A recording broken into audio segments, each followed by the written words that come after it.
നവജാത ശിശുക്കളിലെ കയ്യിലെ ചലനശേഷിക്കുറവിനെ തക്ക സമയത്ത് ട്രീറ്റ്മെന്റ് എടുക്കാതെ വരുന്നത് കൊണ്ടുള്ള സങ്കീർണതകൾ എന്തെല്ലാമാണെന്ന് നമുക്ക് നോക്കാം.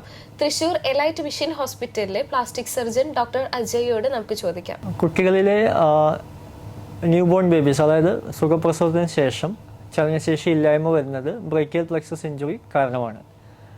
അപ്പോൾ 3 മാസങ്ങൾ നമ്മൾ ഫിസിയോതെറാപ്പി ചെയ്ത് ഇമ്പ്രൂവ്മെൻറ്റ് വന്നില്ലെങ്കിൽ സർജറിയിലേക്ക് പ്രൊസീഡ് ചെയ്യുന്നതാണ്. ചിലപ്പോൾ ചില കുട്ടികൾ നമ്മുടെ അടുത്ത് വളരെ വൈകി വരാറുണ്ട്. ചിലർ 9 മാസം, 1 വർഷം, 1.5 വർഷം ഈ സമയങ്ങളിലൊക്കെ സർജറി ചെയ്യാതെ ഫിസിയോതെറാപ്പി മാത്രം ചെയ്ത് വരാറുണ്ട്. അപ്പോൾ തക്ക സമയത്ത്, അതായത് 3 മാസം നമ്മൾ സർജറി ചെയ്തില്ലെങ്കിൽ എന്താണ് സംഭവിക്കുക?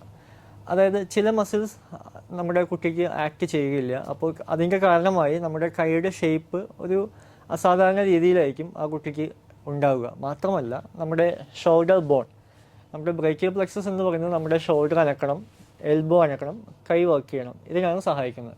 അപ്പോൾ ഈ ഞരമ്പിൻ്റെ എന്തെങ്കിലും പരിക്കുകൾ ഉണ്ടെങ്കിൽ നമ്മുടെ ഷോൾഡർ ബോണിൻ്റെ ഷേപ്പ് വരെ ഇത് മാറ്റി കളയുന്നതാണ്. അപ്പോൾ തക്ക സമയത്ത്, അതായത് 3 മാസത്തിൽ സർജറി ചെയ്തില്ലെങ്കിൽ അഥവാ വൈകിയാണ് വരുന്നതെങ്കിൽ പിന്നെയും നമ്മുടെ കയ്യിൽ ഓപ്ഷൻസ് ഉണ്ട്. അതായത് മസിൽ ട്രാൻസ്ഫേഴ്സ്, അല്ലെങ്കിൽ ബോണിൻ്റെ, അതായത് നമ്മുടെ എല്ലുകളുടെ ഷേപ്പ് ചേഞ്ച് ചെയ്യുന്ന സർജറികൾ. ഇതുവഴിക്കും നമുക്ക് കുറച്ചൊക്കെ പരിഹാരം കാണാൻ സാധിക്കുന്നതാണ്. പക്ഷെ എപ്പോഴും ഞാൻ പറയുന്നു, 3 മാസമാണ് അതിൻ്റെ കറക്റ്റ് ടൈം. ആ സമയത്ത് തന്നെ ബ്രേക്കിയൽ പ്ലെക്സസിൻ്റെ സർജറി ചെയ്യേണ്ടതാണ്, ഇമ്പ്രൂവ്മെൻറ്റ് വന്നിട്ടില്ലെങ്കിൽ.